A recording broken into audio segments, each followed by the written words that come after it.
Bismillahirrahmanirrahim. Assalamualaikum warahmatullahi wabarakatuh.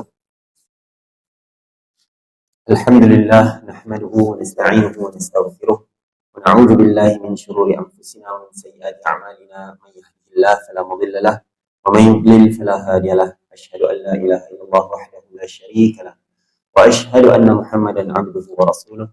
Allahumma shalli wa sallim wa barik ala nabiyyina Muhammad wa ala alihi wa ashabihi ajma'in. Ya ayyuhalladzina amanu taqullaha haqqa tuqatih wa la tamutunna illa wa antum muslimun. Wahai orang yang beriman, bertakwalah kepada Allah dengan sebenar-benar takwa dan janganlah kalian mati melainkan dalam keadaan beragama Islam. Rabbi shrah li sadri wa yassir li amri wahlul 'uqdatam min lisani yafqahu qawli, amma ba'd. Yang saya muliakan Tuan Imam, Tuan Bilal, AJK dan seterusnya muslimin muslimat yang dirahmati Allah. Alhamdulillah dapat kita berkumpul pada malam ini menyambung kembali perbincangan kita yang tertangguh lama ni, 40 kisah palsu tetapi masyhur yang disandarkan kepada agama. Yang pertamanya mesti tuan-tuan tanya mana kopiah? Kopiah tertinggal lah tuan-tuan. Macam biasalah saya ni biasa bukan orang yang pakai kopiah bila kerja kan. Jadi tadi bawa jubah, kopiahnya biasanya ada letak dalam kereta. Jadi yang dalam kereta tu entah mana pergi basuh kan. Jadi tak ada pula. Tak apalah, asalkan kita menutup aurat tuan kan. Selagi mana kita bukanlah melakukan sesuatu yang kita kata melampaui norma-norma kebiasaan ataupun melampaui apa yang digariskan oleh syariah, maka tak ada apa-apa masalah. Macam contohlah, kalau kita dekat Malaysia ni kan, kita sebut pasal orang perempuan yang solat tak pakai telekung. Kita jarang kan tengok kan. Kan kurang kita. Biasa orang perempuan mesti pakai telekung. Sekali tiba-tiba bila dia solat tak pakai telekung, kita akan tengok pelik. Sedangkan dia menutup aurat. Sebab syarat solat adalah menutup aurat, bukan pakai telekung. Jadi kalau kita pergi ke negara Arab, contohnya kita pergi haji umrah, yang pakai telekung ni siapa? Memang orang Asia lah. Orang Asia Tenggara. Orang Malaysia, Indonesia, Thailand, belah-belah situ lah, Brunei. Memang kita boleh kenal yang pakai pakai telekung putih ni, memang orang belah situ lah tu. Yang lain tak, mereka hanya menggunakan jubah dan juga tudung mereka, tapi tudung dia labuh lah, yang mana bila dia sujud tudungnya tak tersingkap. Masalah orang kita pula bila pakai tudung ni, ramai tudungnya pendek, yang mana bila dia sujud memang chances tudung tu akan tersingkap, maka tak betul-betul menutup aurat. Jadi sebab itulah, kalau betul-betul sebenarnya pakaian untuk menutup aurat ni bagi orang perempuan bukan hanya pada waktu solat, akan tetapi pada setiap masa. Masa bila-bila dia keluar pergi nama sebelah tu, Eden Cafe kah, wajib juga menutup aurat, seperti mana yang menutup aurat ketika solat. Baik. Sebelum, saya sukalah sebab sekarang ni untuk mengingatkan kepada tuan-tuan, jumlah 2 hari lepas kematian di Gaza dah lebih 10,000 orang. Kanak-kanak sahaja 4,100 sekurang-kurangnya meninggal dunia. Maksudnya 40% daripada kematian adalah di kalangan kanak-kanak. Dan benda ini adalah perkara yang sangat mengharukan kita, dan benda ini sangat menyedihkan. Dan sekarang mereka bukan sahaja berdepan dengan krisis bom, dengan serangan daripada pihak Zionis, tetapi mereka juga berdepan dengan krisis kekurangan air, bekalan air yang bersih, tak ada elektrik, kekurangan makanan, dan bantuan nak masuk pun susah, sampai tahap sebahagian kerajaan yang nak membantu kan, macam Jordan dengan Indonesia, mereka menggunakan kapal terbang drop daripada udara. Sampai tahap macam tu. Nak tolong, tapi kita tak dibenarkan tolong. Sedih ni umat Islam. Kita nak membantu saudara kita pun memerlukan kebenaran daripada pihak Zionis. Sebab mereka yang mengawal pintu masuk daripada Mesir, Rafah. Ini satu benda yang sangat menyedihkan. Jadi, teruskan berdoa, tingkatkan keimanan kita, ambil pengajaran daripada perkara yang berlaku, Dan sedarlah bahawa mereka yang pergi meninggalkan kita ni, mereka ni insya-Allah tempatnya dah di syurga. Sedangkan kita tak tahu di mana. Lagi pula kalau kita tak merasa apa-apa yang berlaku kepada mereka, maka lagilah menunjukkan bahawa di dalam hati kita ni ada ran. Allah sebab kalla bal rana ala qulubihim. Adanya titik noktah hitam. Yang mana benda tu boleh menghitamkan seluruh hati apabila kita tengok makin lama makin melakukan maksiat dan tak merasa apa-apa. Maka waktu tu titik hitam tu akan penuh dalam jantung dan akhirnya menjadikan rasa melakukan perkara yang bertentangan dengan syariat Allah ni benda yang biasa. Dan kita tak rasa bersalah. Moga Allah menjauhkan kita daripada perkara itu. Okey, kita masuk kepada kisah yang ke-18 daripada buku 40 kisah palsu tapi masyhur yang disandarkan kepada agama. Kisah ini berkenaan dengan cincin Nabi Sulaiman alaihi salam. Tentang apa? Cincin. Cincin Nabi Sulaiman alaihi salam. Kisah ini disebutkan dalam beberapa kisah dalam kitab tafsir.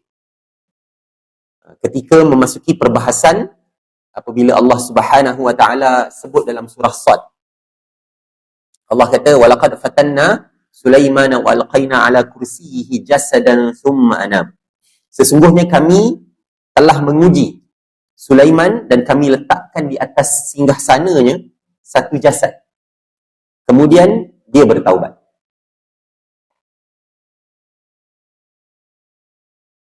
Kisah ni dibahas dengan cukup panjang. Kononnya Nabi Sulaiman alaihi salam menikahi seorang perempuan yang baginda cintai, namanya Jaradah. Jaradah macam itulah lebih kurang. Dan dia ni, si Jaradah ni menyembah berhala tanpa pengetahuan Nabi Sulaiman di rumah Nabi Sulaiman alaihi salam. Macam Nabi Sulaiman sayang kat perempuan ni, kahwin dengan dia, rupanya dia ni penyembah berhala. Bayangkan, kita dengar yang first kita dah rasa pelik lah. Takkan Nabi boleh kahwin dengan perempuan penyembah berhala tanpa Nabi Sulaiman tahu. Dikisahkan bahawa kekuatan Nabi Sulaiman alaihi salam ni terletak sama ada yang berkenaan dengan kerajaan maupun kenabian baginda. Kan Nabi Sulaiman ni kan ada kerajaan yang besar.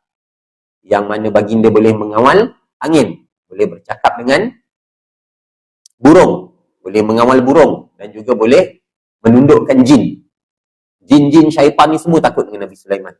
Jadi dikatakan dalam kisah ni bahawa kekuasaan Nabi Sulaiman semuanya terletak pada cincinnya. Jadi satu hari ketika nak masuk tandas, baginda menanggalkan cincinnya dan memberikan kepada seorang isterinya.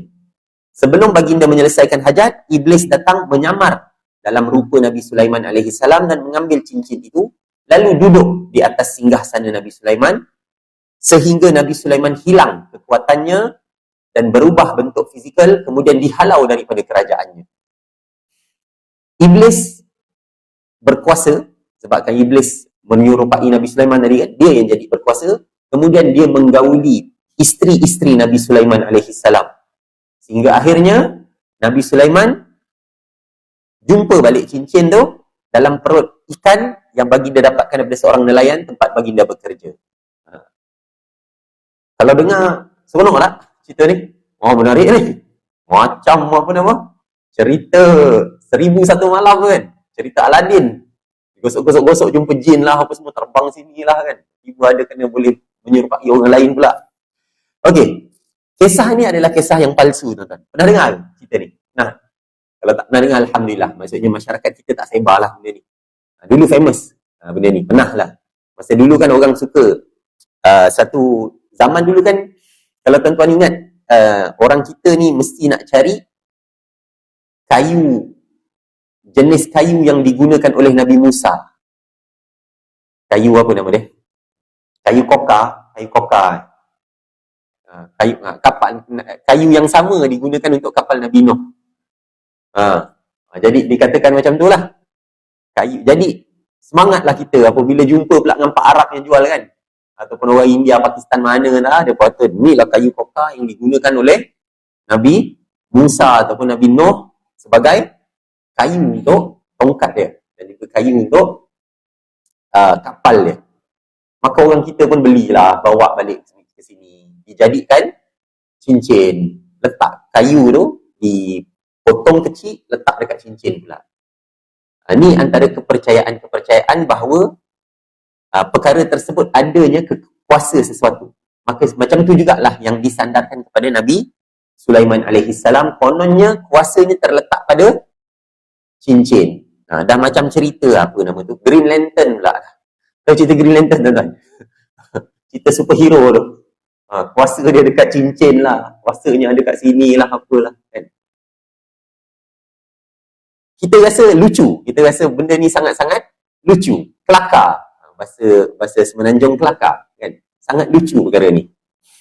Tetapi benda ni memang adanya orang yang suka memberi pergantungan kepada benda-benda yang mati, iaitu dia bergantung kepada azimat, bergantung kepada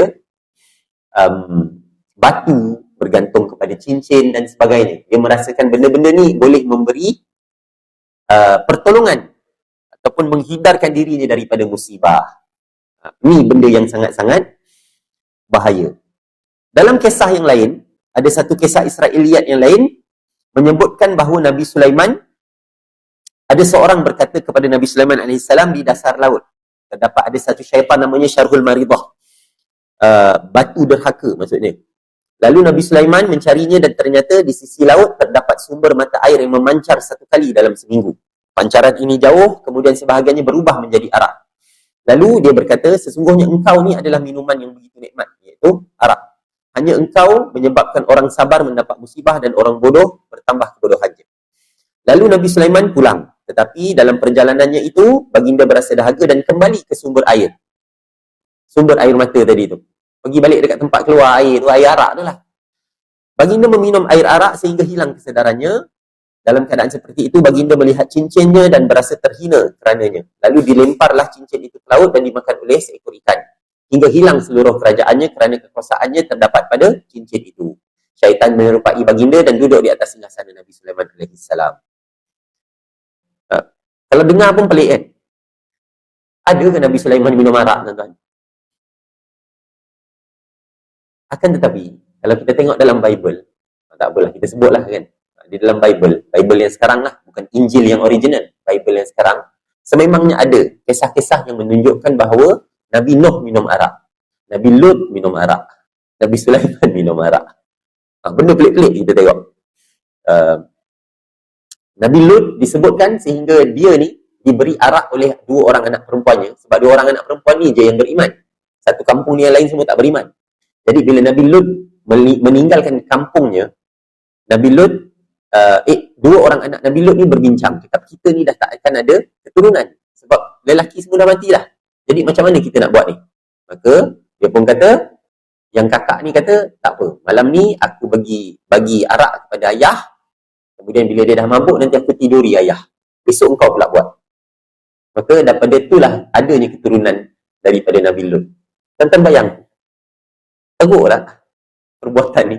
Ada kedua orang perempuan yang beriman, anak kepada Nabi pula. Dan Nabi pula tidak dipelihara oleh Allah Subhanahu Wa Taala untuk digauli oleh anaknya sendiri. Kan pelik. Tapi benda ni ada dalam Bible. Tuan-tuan search kalau tak percaya. Memang ada. Seriously. Saya dah cari dah. Memang ada benda ni. Nabi Nuh minum arak pun ada juga disebutkan. Dan ni kisah Nabi Sulaiman alaihissalam. Okey, jadi kisah Nabi Sulaiman yang sebenarnya, perkara ni adalah kisah-kisah ni adalah kisah Israiliyat. Kisah Israiliyat ni terbahagi kepada 3. Kita pernah sebut sebelum ni.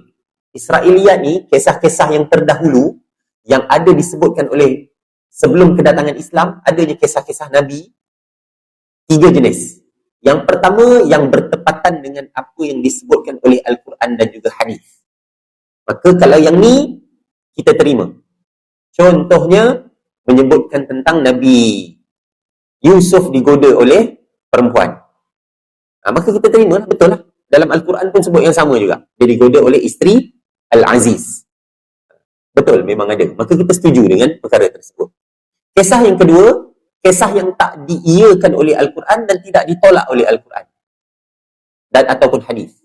Maksudnya kita tak tahu betul ke tidak. Contohnya dalam kisah Nabi Yusuf tadi, Apa nama isteri Al-Aziz? Nama dia apa? Yang famous? Zulaikha kan? Zulaikha. Nama Zulaikha ni tak ada di dalam hadis, tak ada dalam Al-Quran. Al-Quran cuma sebut Imra'atul Aziz. Isteri Al-Aziz. Al-Aziz ni gelaran bagi pembesar dekat Mesir pada waktu tu, pada zaman Nabi Yusuf.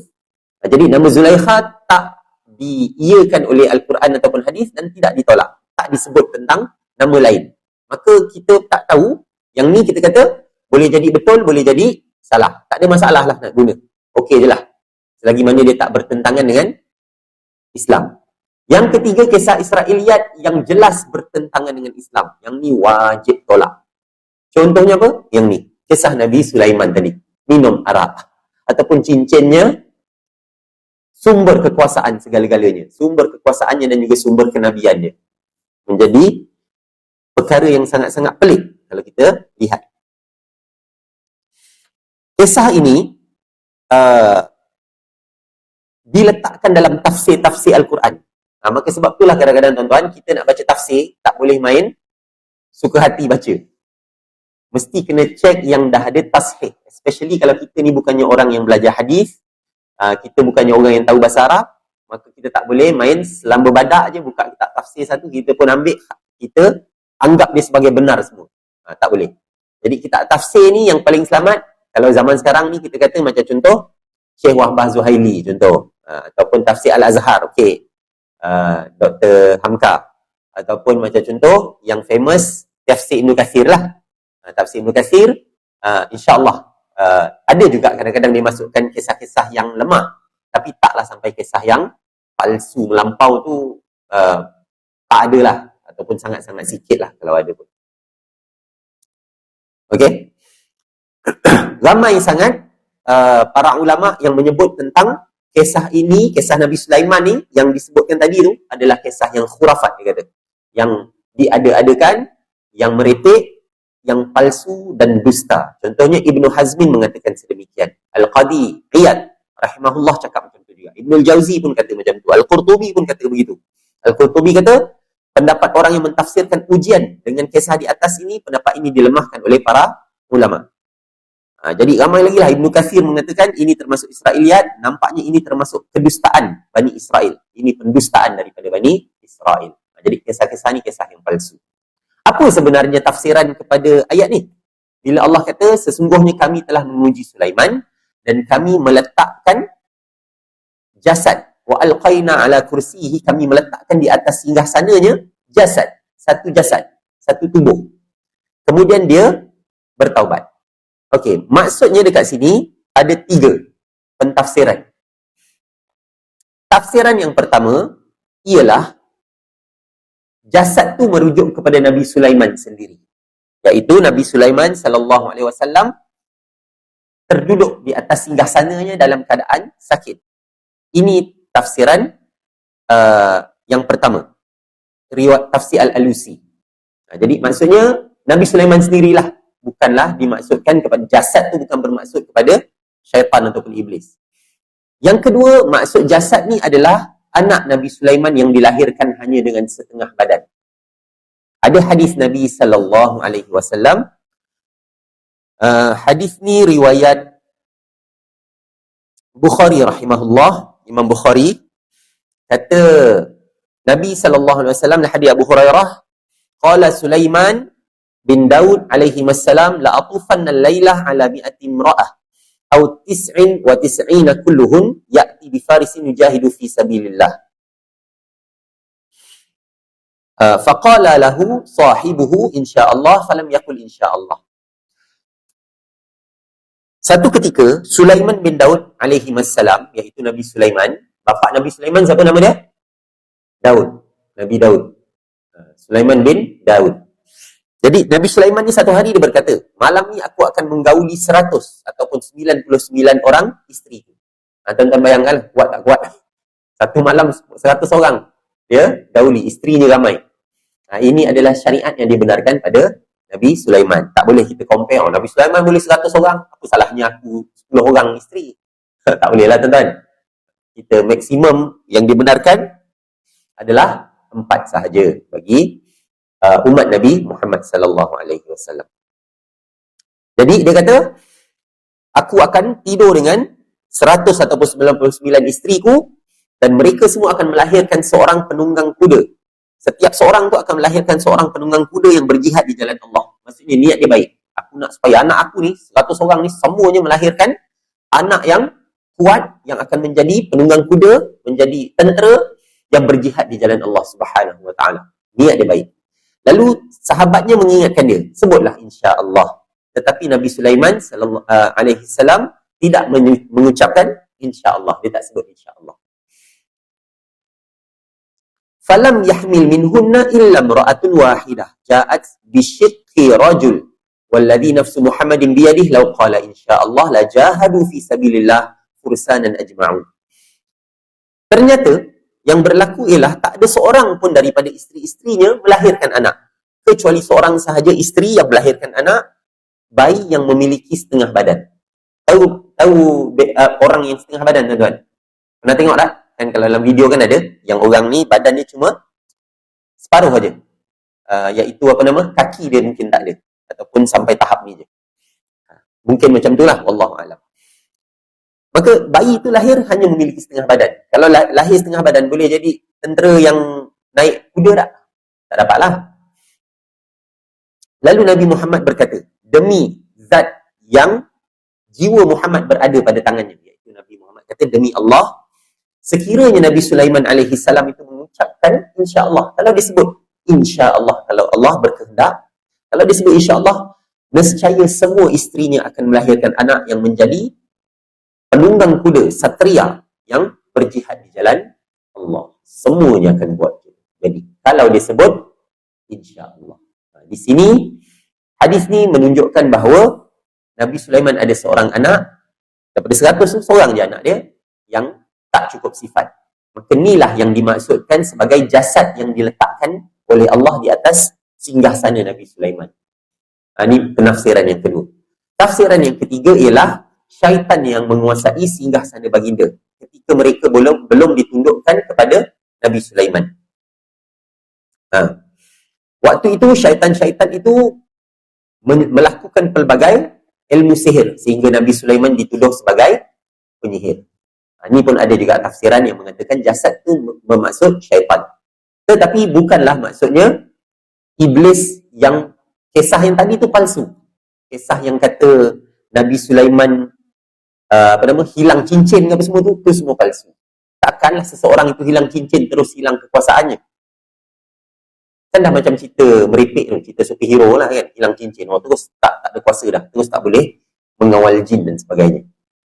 Jadi Allah membantah tuduhan tersebut apabila Nabi Sulaiman dituduh sebagai penyihir tadi. Allah kata wattaba'u ma tatlu syayatinu ala mulki Sulaiman wa ma kafara Sulaiman walakinna syayatina kafaru yu'allimuna an-nasa as-sihr. Ayat ni ayat yang panjang, yang mana ayat ni ayat yang bagus dihafal, tuan-tuan. Apabila adanya gangguan-gangguan jin dan syaitan, ni antara ayat yang boleh kita baca selain daripada ayatul kursi tadi kan, yang biasanya kita baca. Maksudnya apa? Dan mereka mengikuti apa yang dibaca oleh syaitan-syaitan pada masa kerajaan Sulaiman. Dan mereka mengatakan bahawa Sulaiman itu melakukan sihir. Padahal Sulaiman tidak kafir, iaitu dia tidak melakukan sihir. Hanya syaitanlah yang kafir, iaitu mereka lah yang melakukan sihir. Mereka mengajarkan sihir kepada manusia. Syaitan-syaitan itu mengajarkan sihir kepada manusia.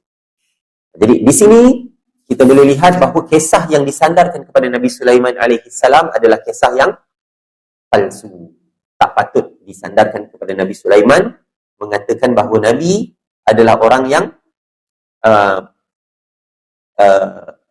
minum arak ataupun dia dalam keadaan berkahwin kepada isteri kepada seorang perempuan yang menyembah berhala di rumah Nabi Sulaiman tanpa pengetahuan baginda. Ini benda yang pelik.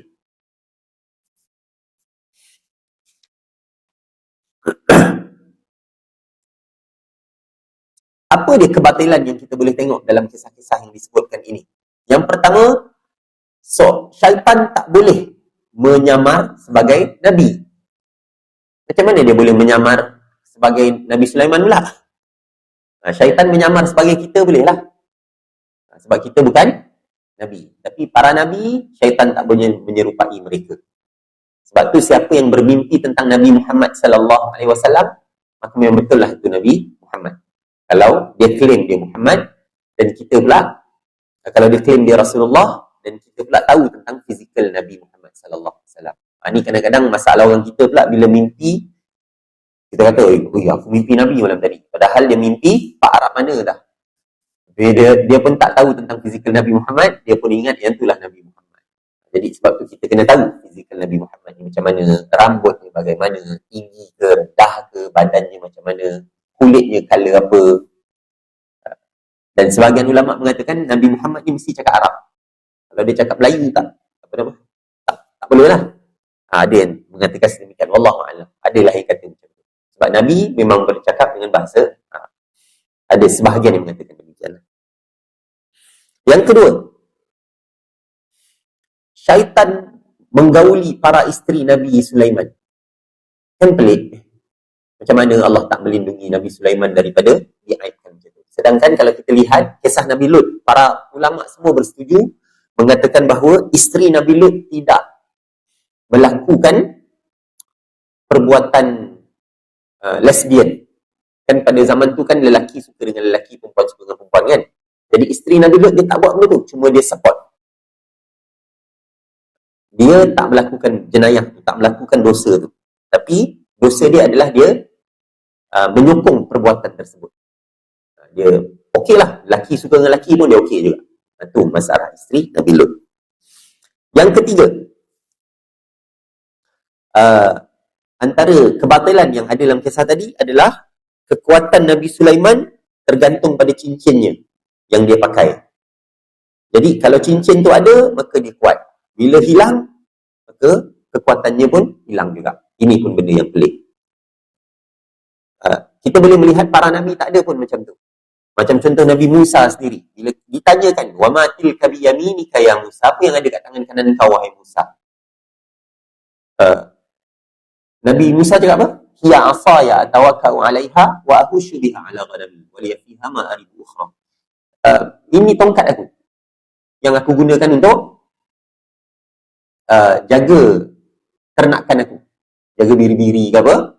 Kemudian aku gunakan untuk bersandar dan untuk benda-benda lain lah. Maksudnya dia adalah tongkat yang biasa, bukan tongkat special. Bukanlah bila ditanya apa yang ada pada tangan kanan kau ni, wahai Musa, oh ini tongkat ini telah berada dalam keluarga aku lebih 2000 tahun. Telah menjaganya. Tak ada apa-apa kelebihan pada tongkat Nabi Musa secara zatnya. Cuma dia menjadi ular yang besar apabila diberikan mukjizat oleh Allah Subhanahu wa taala dengan keizinan Allah.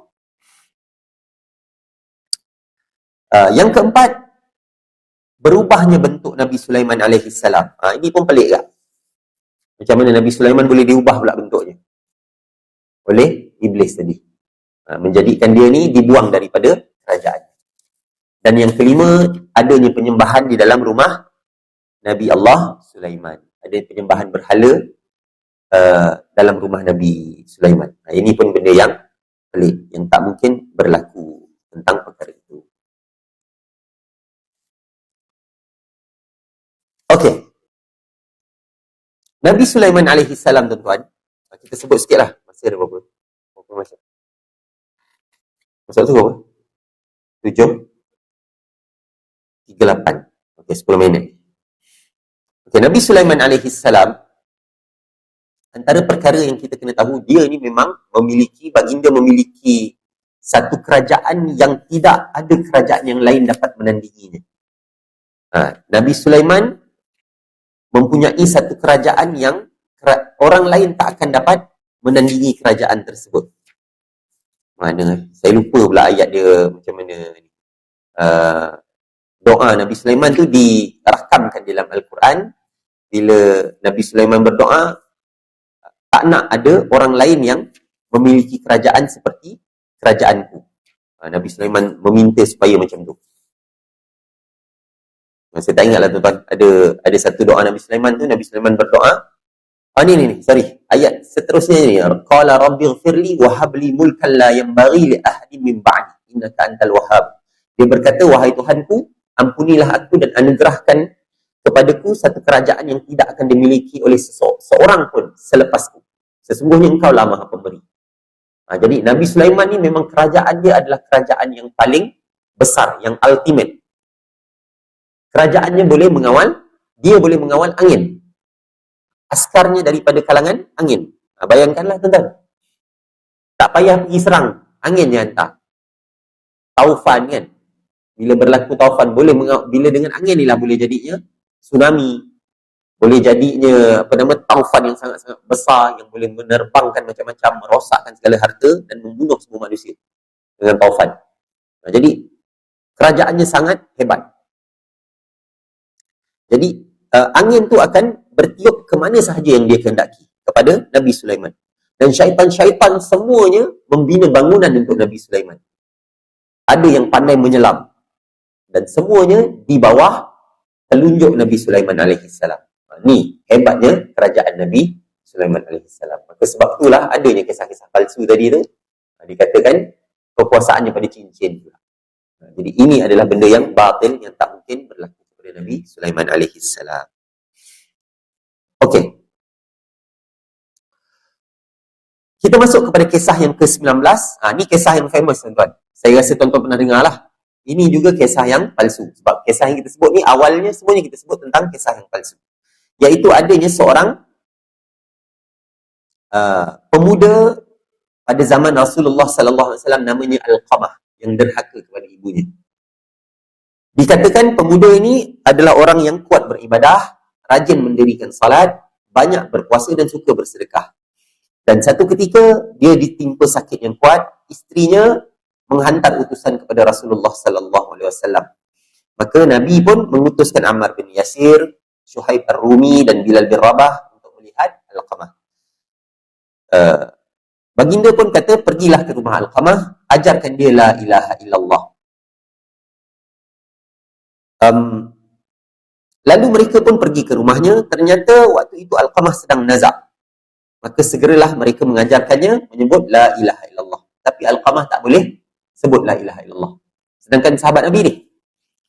Lalu mereka pun mengadu kepada Nabi sallallahu alaihi wasallam tentang perkara itu. Nabi pun kata, dia ni masih ada mak ayah ke? Mereka kata, ada wahai Rasulullah. Ada lagi seorang emak yang dah tua. Nabi pun cakap, pergi jumpa dengan ibunya, sebut kepada ibu Alqamah, kalau dia masih mampu berjalan untuk bertemu Rasulullah, maka datanglah. Kalau tak, biar Rasulullah yang datang bertemu dengannya. Maka apabila utusan dan pesanan Nabi itu sampai kepada ibu Alqamah, ibu itu pun berkata, akulah yang lagi patut jumpa Rasulullah. Maka dia pun ambil tongkat dia, berjalan bertemu dengan Rasulullah SAW. Sampai dekat rumah, Nabi pun bertanya kepada ibu Alqamah, wahai ibu Alqamah, jawab pertanyaan aku dengan jujur. Kalau engkau bohong, akan datang wahyu Allah menerangkan tentang pembohongan kau. Bagaimanakah pribadi, bagaimanakah sifat Alqamah ni? Macam mana dia ni sikapnya?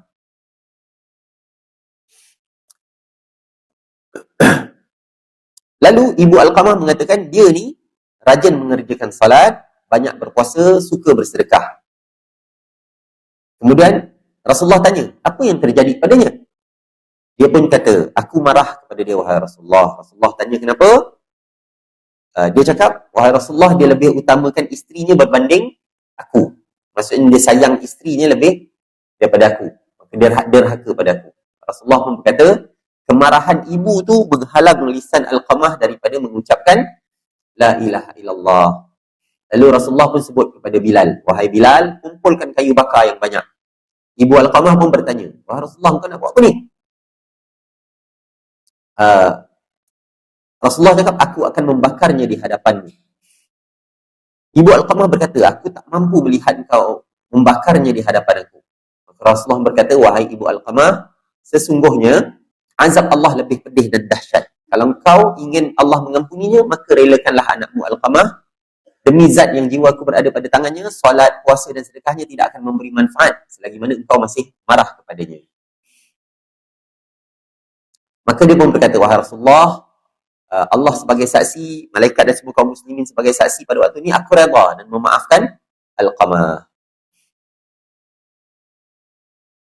Rasulullah pun memerintahkan kepada Bilal, wahai Bilal, pergi kepada Alqamah, tengok Kalau dia dah boleh mengucap la ilaha illallah. Lalu Ibu Alqamah, mungkin Ibu Alqamah mengucapkan sesuatu yang belum daripada hatinya, atau mungkin kerana dia malu kepada aku.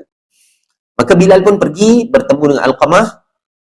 Dia mendengar Alqamah daripada dalam rumah mengucapkan la ilaha illallah. Maka Bilal pun masuk dan berkata, wahai sekalian manusia, sesungguhnya kemarahan Ibu Alqamah sudah menghalang lisannya sehingga tak mampu mengucapkan syahadah. Namun redha dan kemaafan ibunya sudah menjadikan dia boleh mengucap syahadah. Kemudian Alqamah pun meninggal dunia pada waktu itu. Tuan-tuan pernah dengar kisah ni? Panjang sikitlah kisahnya. Pernah dengar cerita pasal Alqamah? Tak pernah dengar ni. Famous dulu kisah ni. Banyak penceramah menggunakan kisah ini untuk menyebutkan tentang bahayanya derhaka kepada mak ayah. Bagaimana bahayanya derhaka kepada ibu dan terutamanya ibu, iaitu tak boleh mengucap apabila mak marah kepada kita. Kisah ini adalah kisah yang sangat-sangat lemah. Sebahagian mengatakan kisah ni tak sahih. Ibnul Jauzi mengatakan kisah ni kisah yang palsu. Imam Asy-Syaukani pun kata hadis ni palsu. Imam Ibnu Arab mengatakan hadis ni pun hadis yang palsu juga. Jadi hadis ni hadis yang tak boleh dijadikan sebagai sandaran. Maka apa yang sahih, tuan-tuan? Yang sahihnya adalah memang berbakti kepada kedua orang tua adalah perkara yang syar'i, yang wajib untuk dilakukan. Dan banyak sangat ayat dan juga hadis menyebutkan tentang perkara ini, iaitu apabila Allah kata wa qadara rabbuka alla ta'budu illa iyyah wa bil walidaini ihsana imma yablughanna 'indaka al-kibara ahaduhuma aw kilahuma fala taqul lahumā uff wa la tanharhumā wa qul lahumā qawlan karīmā. Kan Allah ada sebut, kita pernah dengar kan ayat ni, dan Tuhanmu memerintahkan supaya kamu jangan menyembah selain daripada dia, dan hendaklah kamu melakukan berbuat baik kepada ibu dan ayahmu dengan sebaik-baiknya. Kalau salah seorang di antara keduanya ataupun kedua-duanya dah sampai kepada umur yang lanjut, dalam penjagaan kau, janganlah sesekali kau katakan uff. Sebut pun tak boleh. Tak boleh dengan muka yang masam menjawab apa yang mak ayah cakap. Langsung tak boleh. Ini perkara yang haram. Dan janganlah kamu tanharhuma, jangan bentak dia. Jangan cakap kasar dengan dia. Dan hendaklah kamu ucapkan kepada mereka perkataan yang mulia. Ada hadis Nabi SAW kata, ja'a rajulun ila Rasulillah sallallahu alaihi wasallam faqala ji'tu ubayyi'uka 'ala al-hijrah wa taraktu abawai yabkiyan. Faqala irji' ilayhima fa'adhikhuma kama abkaitahuma. Ada seorang lelaki ini bertemu dengan Rasulullah sallallahu alaihi wasallam, dalam hadis riwayat Abu Daud. Dan kemudian dia kata, aku datang bertemu dengan kau ya Rasulullah untuk berbaiat kepada engkau, untuk aku berhijrah. Tetapi aku meninggalkan kedua orang tua aku menangis. Nabi kata apa? Balik engkau kembali kepada dua orang mak ayah engkau tadi tu, jadikan mereka ketawa sebagaimana engkau menjadikan dia menangis. Menunjukkan bahawa sampai hijrah pun tak dilakukan selagi mana dua orang tua tu tidak redha. Ataupun macam contoh nak pergi jihad kan, tapi dua orang tua ni masih ada yang masih perlu dijaga. Maka tak boleh untuk meninggalkan mereka.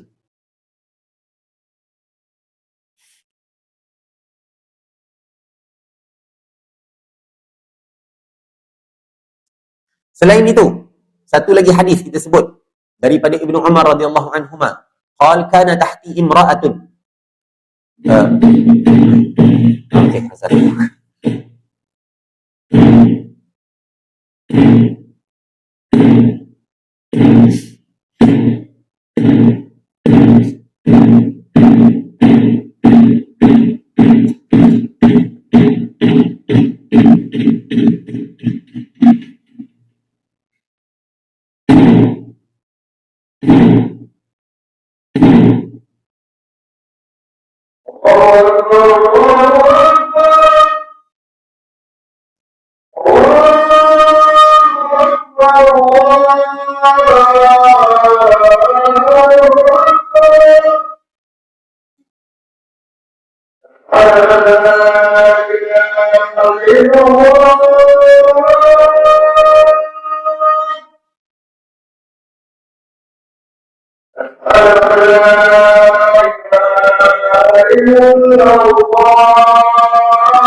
Bismillahirrahmanirrahim. Hadis daripada Abdullah bin Umar tadi. Abdullah bin Umar ni anak kepada Umar bin Al-Khattab.